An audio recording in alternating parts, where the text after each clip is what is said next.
Feudal Clutch Spring. Ngayon, NMAX. Ayan, regular natin customer yan. Si Bossing. Ang problema nga pala tong NMAX niya ay malakas daw ang minor, umaabante kagad. Ayan o, umiikot na kagad yung kanyang gulong kahit naka-minor lang. Kapag pinipreno mo, may kunting ingay sa panggilid. So, check natin yung loob. Tingnan natin kung ano yung problema. Forward muna natin.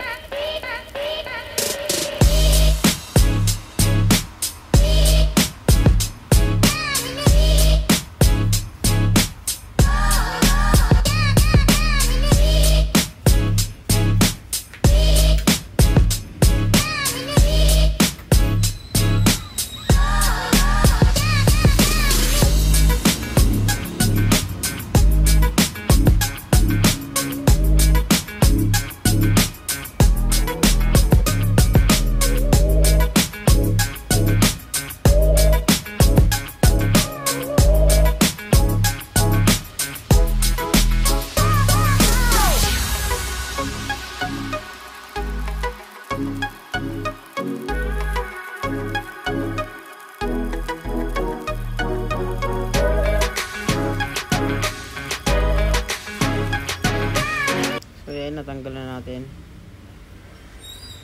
at kukunin na natin ang kanyang, napansin nyo hindi na natanggal, sumabay na yung clutch, yung torque drive tsaka yung lining pag hold ko ng bell.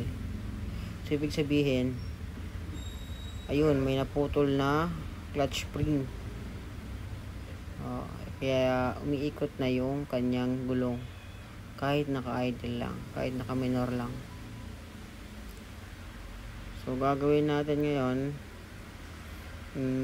magpapalit tayo ng spring, tapos yung lining niya kasabay na natin kasi yung dalawang lining niya may manipis na rin, tumatama na yung bakal.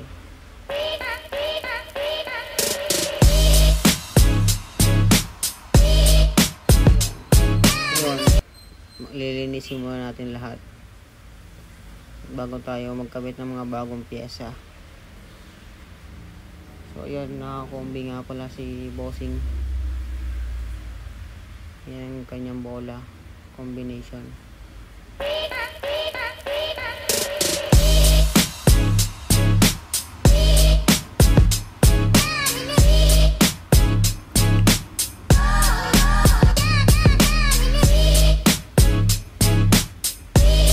Forward na rin natin para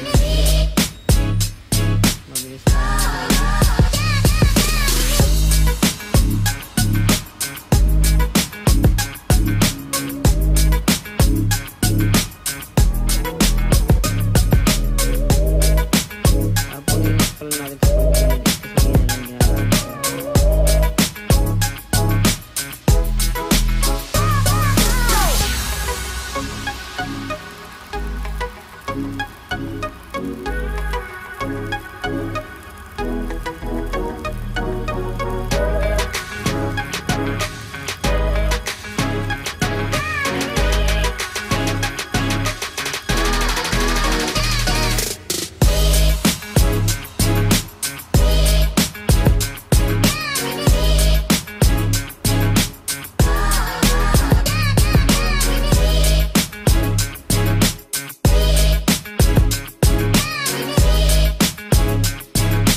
So ipapalit natin clutch lining ay clutch shoe Daytona brand.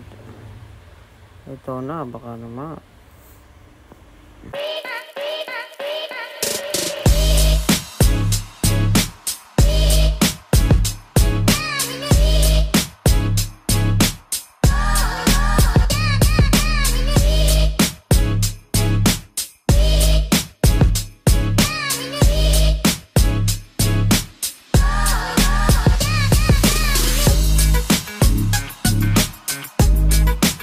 Matapos natin linisin yung mga panggilid, babalik na natin yung mga pyesa kung saan dapat sila nakalagay. Gamit natin ang kanyang belt,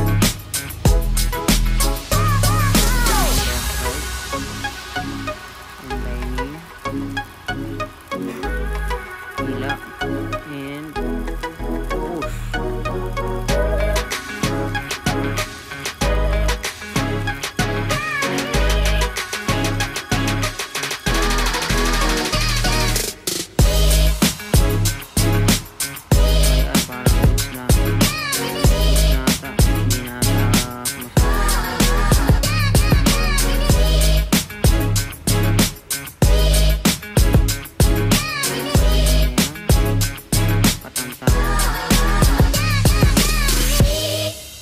At i-testing natin.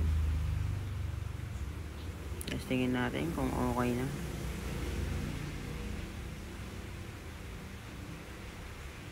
So ayun.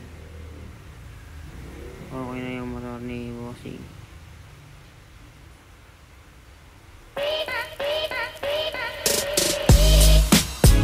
Hindi na sumasabay yung